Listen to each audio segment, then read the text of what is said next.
Hey everybody, welcome back to another edition of Fresh Produce. I'm Pete from BTI. Today I've got Travis from BTI's Factory Service Department in the house here again. We thought we'd take a moment and talk about two shocks from Manitou and maybe what the differences are and why you choose one over the other. Sure. So most shock manufacturers, as you may be aware, offer what's called an inline version of their shocks. Okay, and it's just a straight shock absorber. And then a piggyback or reservoir version of the shock. Okay, and a lot of people see that extra thing there and they think, boy, I sure want that, it looks awesome.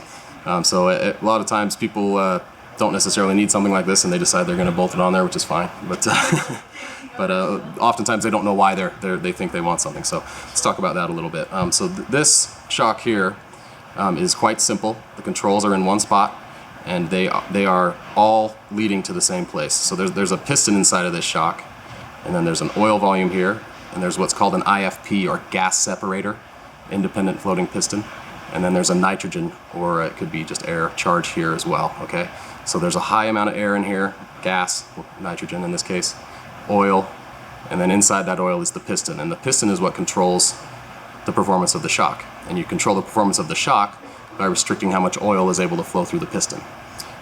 So a simple shock like this works really great for almost everybody in almost all applications. And when you're getting real rowdy and things are getting really hot, you kind of run out of capacity on this and you start to lose performance. One little piston's trying to control everything going both ways. You get boogieing really fast, that oil gets hot. As oil's displacing, that poor little IFP can't keep up anymore, and you create cavitation. So. Cool.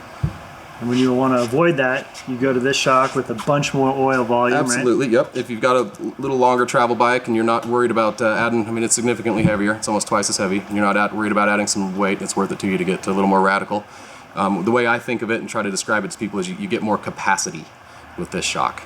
Okay, so they've changed the layout a little bit. That poor single piston's not doing all the rebound and compression controls. Oil's actually being pushed through the piston shaft up into here. And so the gas separator in this, or the IFP, is actually right here. So the air charge is right here, it's nitrogen, oil throughout, and then this is also all the way full of oil. Controls are they try to put them in the same side of the shock as they do on these, where in this, all the controls are leading down one little stick to the same place. These are not, these are closing orifices in circuitry throughout the eyelet of the shock here.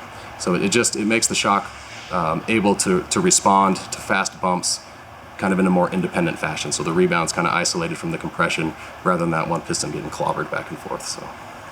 Well, and I know, some bikes might be more appropriate for one shock versus Sure. the other, especially if there's actually a frame member that might block Exactly. the actual reservoir. You might so that's something to check with your frame manufacturer about what shocks you could fit on each model bike. Definitely.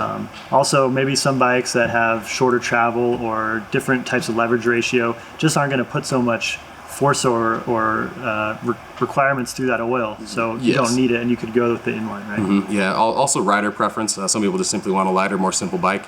This shock's less expensive in the first place. Not a huge service concern. I mean, they're both similar price to service. But yeah, there's definitely that consideration. If you want a simple light bike, you're not blasting every single day of the week, you just want a good performing mountain bike, there's nothing wrong with an inline shock. If there's frame clearance issues, that's obvious. Even sizes can lead you to that. And then of course, if it's a shorter travel bike, you simply just don't need quite as much meat. So. Perfect. Thanks for all that insight, Travis. If you have questions about anything you see on our program, don't forget to ask at your local bike shop and tell them BTI sent you. You can always like and subscribe to see more videos on our channel.